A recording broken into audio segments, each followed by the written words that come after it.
Hey guys, it's Ted Bogert. Welcome back to InvestorYOU, where we talk about all things investing, not just real estate, but startups and people and humans and all that good stuff. We have so much that we want to talk about every week. We want to bring you the latest and greatest information in whatever category of investing you're interested in. I'm here with my co-host with the most, the one and only handsome Derek Carmichael. With Carmichael International. What's up, buddy? And our guest today, our special guest, is the beautiful, amazing Candace Griffin. She's within Griffin Investments Group, and you can see her website scrolling across the bottom there. Welcome, you two. How you doing? So good. Doing great. There's not a hurricane coming or anything. I mean, correct. And so I'm praying that by the time everyone sees this, you'll have passed by that crazy hurricane. Yes. Because I want it to just dissipate, but I don't think I have that kind of power. So we pray that you guys have all gotten through it okay and survived. All right. So before we take a deep dive into Candace, Derek, tell them a little bit about you, a little bit about who Mr. Carmichael is. Hey, everybody. Derek Carmichael, homegrown Orlando boy, rooted right here, your hard money lender, real estate broker, investor. I am Ted's co-host. I'm the muscle. He's the beauty. And we are here to serve. I got the beauty out of that. I'll take it. I'm happy. I'm happy to have you here, and you always give good information, Derek. And so Derek and I came up with this idea. Well, I had this crazy idea about InvestorYOU, and he's like, sure. So that goes one for Derek's craziness. But enough about our insanity. We want to talk to the one who's not insane. She may have an insane schedule. She may be at every event in town, but she's got her head screwed on just perfectly. And that's the one and only Candace. Boy, do I have you fooled. No doubt. I was saying that and stumbling over it. Did you notice? I'm trying. It's just trying. That's so nice. Welcome, Candace. You are no stranger to the TED Show, but this is your first appearance on InvestorYOU. So welcome. Thank you. Welcome. So tell us about you. Tell us a little bit about the Candace Griffin story. And then what I really want to talk about is how you got into this whole investment money side. Okay. So born and raised in Orlando, Florida. Which is crazy. You and Derek both. I know. I think there's like 7 of us and 2 are here. I mean, Stacey's one of them. Stacey to like North Carolina or something, or Texas. No, Ted, you're one as well, right? No, but Stacey is. Okay, fair enough. Okay.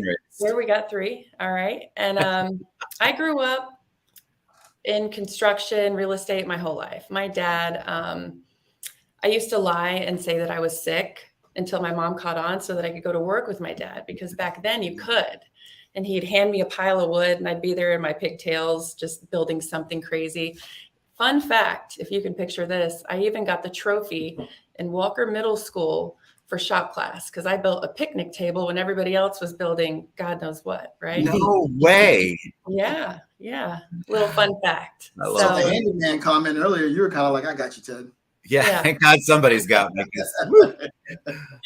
Now, I don't like doing any of that stuff. Let's be clear. I did flips for a while. I did, I don't love it.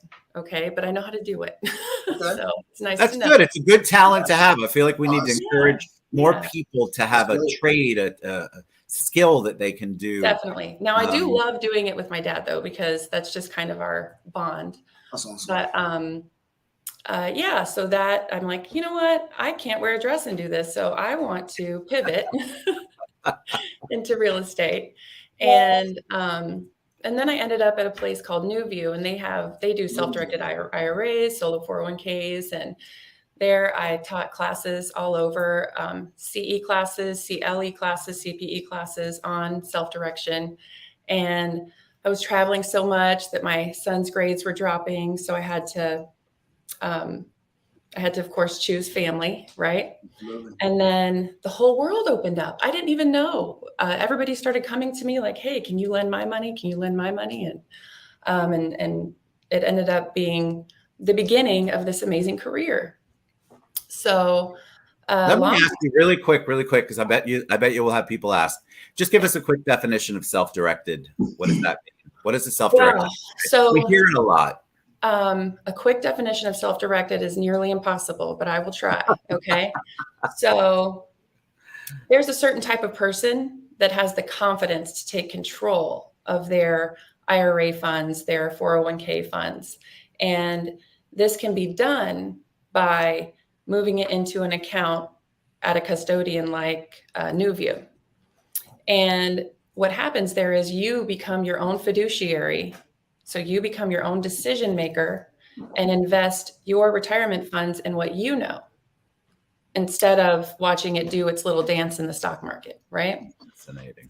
Some talking head can get on TV and say something crazy, and all of a sudden half of your retirement's gone. I mean, that's an exaggeration, kind of, but sort of, but not really. For people in real estate, especially, it's not just real estate you can buy in there. There's many things, but for this example, we'll use real estate. Would you say you know more about the stock market or that duplex down the road that can get you some income, right? I could make a whole class on this, like the capital. It's You should. Very exciting. I love that topic. And the minute I started learning about it, it was just over for me. Like, sometimes you start doing something and you're like, wait, I was born to go down this road, right? So that was the beginning of all of this. And then it snowballed it went from just private money and being able to solve a few problems to a handful of funds that I was working with. And then it went into family offices that I was working with, and then a handful of banks that I work with. And now it's just, I mean, I think I work with almost 200 now at this point. So my whole shtick is I'm the deal doctor. I like the difficult stuff. The deal doctor. Yeah, I'm going to get a lab coat, stethoscope. It's coming. Okay, you need to do that. I'm going to. You need to absolutely do that. That is a done deal. I love it. I want to ask you about, because Derek and I talk about this on the show. What are you seeing right now? Because people have this weird fear of anything that says private or, God forbid, hard money. Right. What are you seeing out there? What's your take on that, and how do you answer that? Because right now with the interest rates, hard money and private money are actually much closer to traditional funding overall at this particular point in our lives. Sure. So talk a little bit about that, and then what kinds of projects you see. And I want Derek to answer the same question. Okay. So in my world, really, I don't get a lot of resistance to it because I work with experienced, right? So oftentimes it's more a matter of, understanding the pain points that this particular borrower has relating to their business model and how I can solve it with the resources that I have. So I don't get into a lot of those conversations. However, recently I do kind of, because banks are turning down a lot more than they used to. Correct. And then they are brought to me, but they are brought to me in a way where I am their last resort. And in order to make this deal happen, they know that they need to, so that conversation isn't a common one for me. So you're not having, Derek, are you having that conversation? Like, where are people balking? Are they, I mean, I can't imagine they are. I mean, my experience is they're not too, but you're really in it too as well. What are you experiencing out there? Much like Candace is saying, I believe it just comes down to education and who you're dealing with. On one hand, you have those newbies and they're listening to these gurus that are telling them one thing, right? And then you have the Candace and Derek Carmichael's like, hey, listen, that doesn't work over here because you're borrowing money from us and we're getting it from our funds and they're structured a certain way. A lot of the times, what Candace is saying is you go out thinking you're the big shot because you got a 700 credit score, experience, all this other stuff, but the banks are going, no. So now you have to go to alternative financing where we're going, yes, but here's the criteria, here's the buy box. We can't budge. So I get some of it, but I'm able to squash it with that conversation. I'm sorry. Either you're going to get the deal or you're not, and here's what we're willing to do. And you have to kind of know when to walk away and that's the challenge. I'm sorry. Is that okay? Oh, please. Yeah, please. So that's the challenge is I've noticed with the newer investors, Yeah. Oftentimes they can have a chip on their shoulder because they don't understand how this works and they haven't been through enough hard money lenders to know that what I'm doing is so much better than what the care, right? So I'm sure you're the same way. The care that they're able to receive, they don't understand the hoops that we're jumping through and the alignments that we've made, because on that side of the world, nobody's kissing your backside, right? It's completely different from lenders in the FHA housing side, right? What, we kiss butt? Never. No, but I mean, you're like the sources, right? The sources are very cold and interesting to deal with. So when you find that diamond in the rough in each category that will get creative and go the extra mile to try and make your client's deal work, you have a newer investor who has a giant chip on their shoulder balking, but they don't know that that deal never would have happened anywhere else. It's because of that person's creativity. It's because of that person's hard work and diligence on your file that this deal is even getting done. And then I have people come back after a few more deals whenever they think they had just such a horrible experience, right? And then they go to someone else and they come running back because they realize this is actually much better than what they get elsewhere. So it's an interesting dance dealing with the newer ones. And I do work with some newer ones, but I have that conversation with them up front.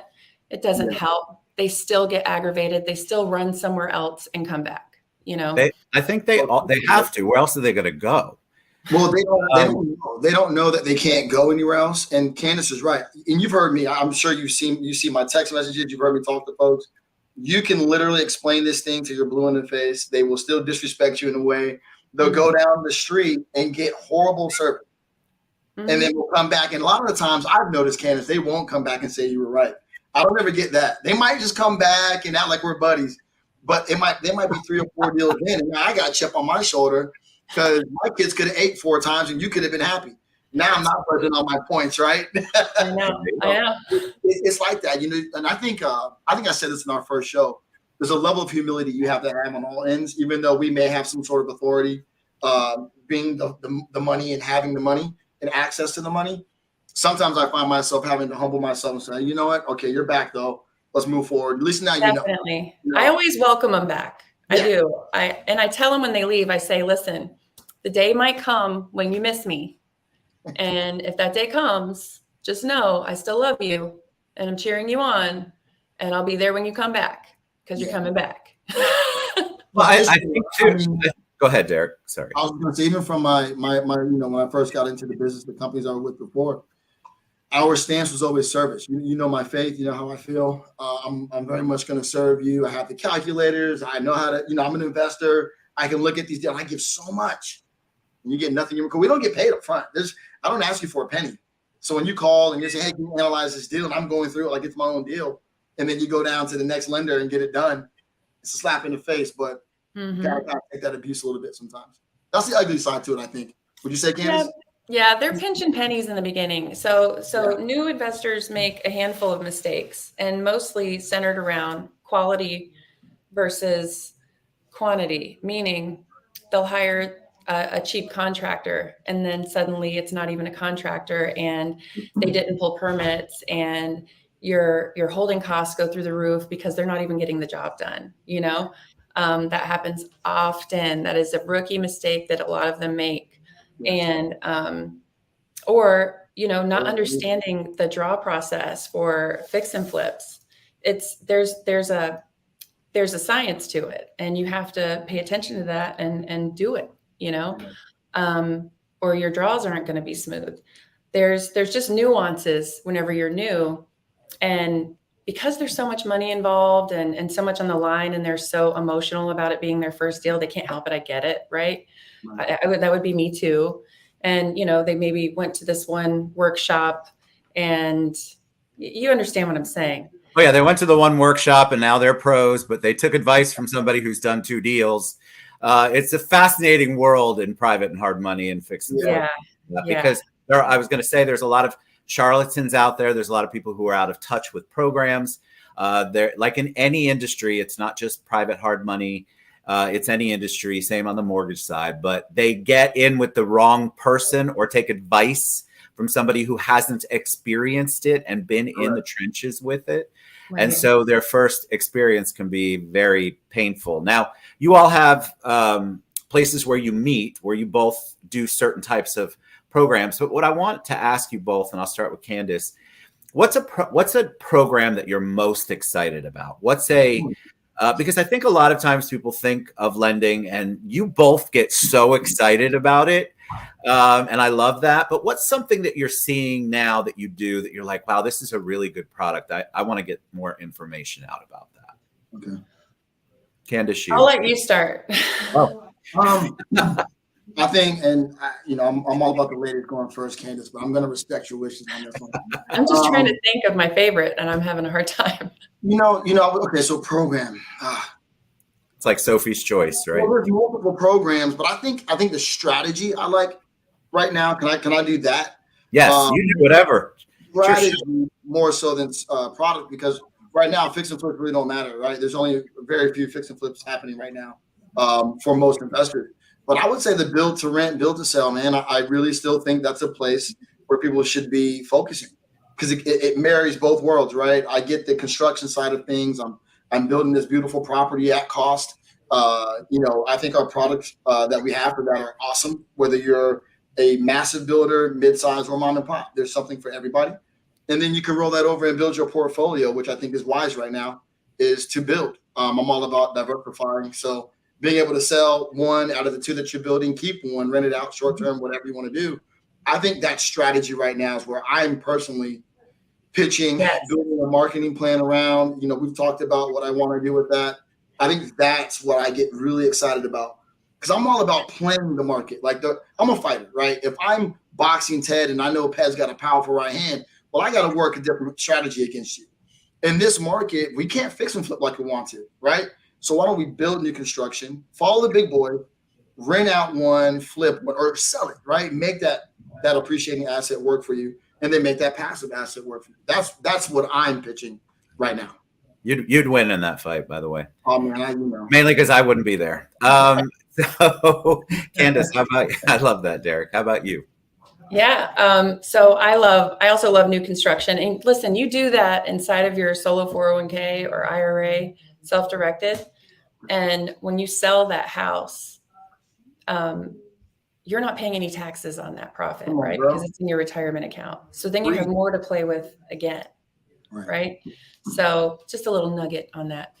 But I'm actually having a lot of business in fix and flip right now. Okay. And I do love fix and flip business, but I work with people that are full-time flippers. That's just kind of their jam. Yes.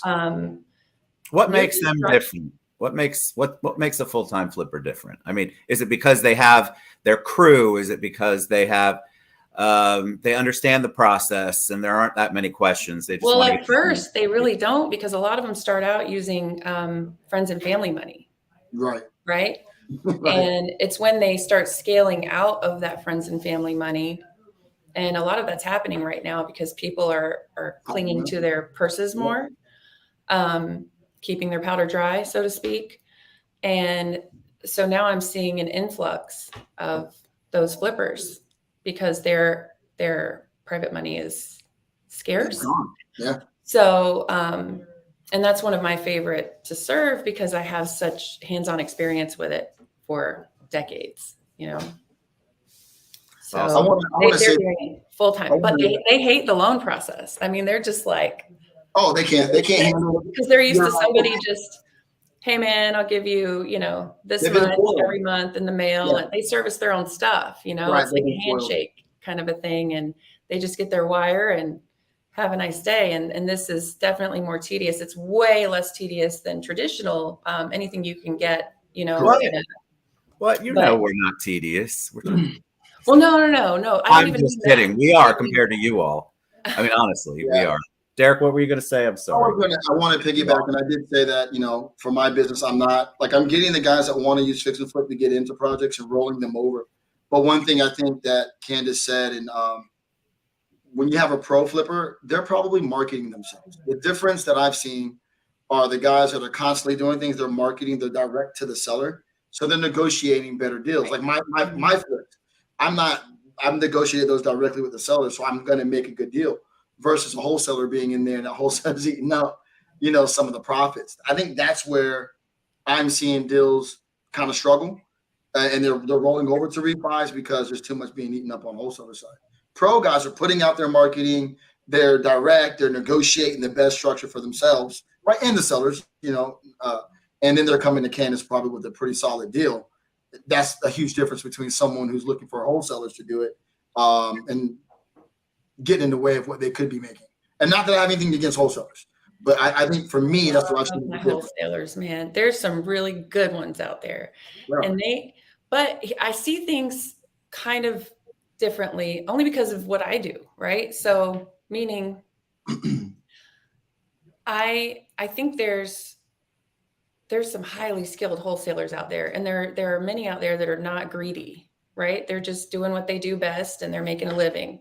Mm-hmm. And then the contractors doing what they do best and they're making a living, and the brokers doing their best and they're making a living. But if you have quality people at every level doing what they are born to do, right, then you're able to pump up the volume and just get more and more done, right? Yeah. So, Ted, I love it. I know, that's all I thought of immediately, the song. Yeah, me too. I was like, Before you continue, Candace, let me ask you, just really quick, for those people who might be just tuning in or don't understand investing and they're tuning in to learn a little bit about what goes on in the investing world, what's the definition of a wholesaler?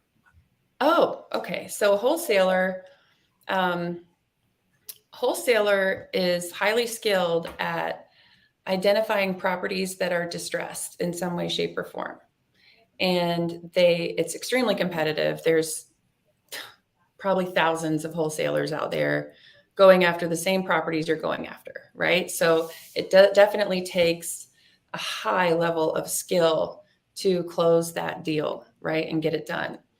And typically a good wholesaler will make sure that person that they're getting the home from is well taken care of on the exit, right? So they're solving a big problem for them. They're relieving some pain, and they're making sure that this client the seller has, if there's enough room, has enough to sort of move on to their next step, right? Correct. So they're getting somebody out of hot water, saving the day, and giving them a little something to get by on, to get to their next chapter. And normally these people really were drowning before that, right? Like overwhelmed and drowning in some very sad situations.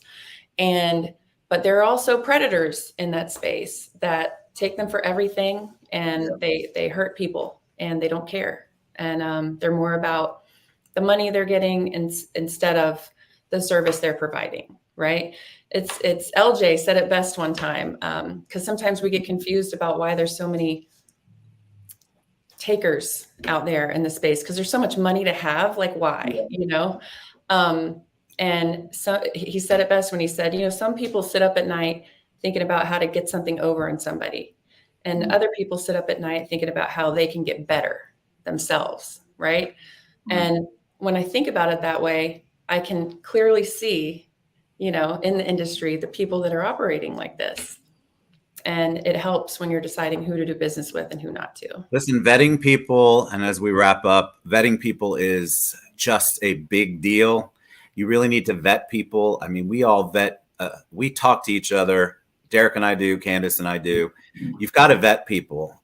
You really do have to get really great recommendations and make sure that they can do what they say they can do. And also find out from past deals and past relationships. This is your money. This is a big, big deal. And so for you to get involved with someone that you don't know anything about is just such a huge mistake. Yes. And we've all steered each other away from or toward people, either who are bad, away from, toward if they're good. And I think it's really important. That's why the show is important, I think, because there are so many people who are dancing around it and they're tiptoeing. And I think they're tiptoeing in the wrong garden.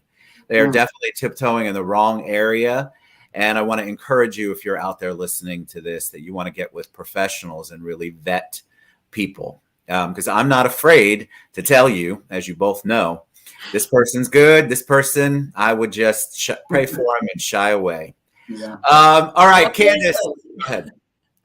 Candace, tell us about you. Tell us how they can reach you. What's the best way for them to find out more about Candace Griffin? Yeah. So you can just text me 321-948-3246. Again, that's 321-948-3246. And I will text you my contact card. And I love the hairy, complicated puzzles to put together. I think that's why I love this business so much, because I don't get bored. You know, I have full-blown ADHD. I need that little bit of something to figure out, and I love saving the day. It's so fun for me. So anytime anybody comes across something and they're just like, they're at the end of their rope and they don't think there's a way, if the deal can get done, I will get it done. Right. So if it should get done, if you know in your heart of hearts, this deal should get done, I can't understand why this won't work, give me a call. I'll help. I even help mortgage brokers with it. Like I team up with anybody. So never hesitate to reach out. We've got another mortgage guy coming on next month, so I'm excited to have him on. All right, Derek. Thank you, Candace. How about you? How can they reach you best? What do you guys already know? Derek, Carmichael.co. My cell phone's 407-731-0215. Text or call. I'll be there. I'll be there. Remember that song? I love that song. All right. I appreciate you all both so much, friendship-wise and ethics-wise and loyalty and all of that good stuff. We're just here to educate you all on InvestorYOU. And we have experts coming on, people who are in it, in the trenches, people that I personally know and like and trust. And we want to be able to impart that to you all out there. Yeah. So thank you both so much. We'll be back next time on InvestorYOU. Mondays at 11. We'll see you guys soon. Mondays at noon. My bad.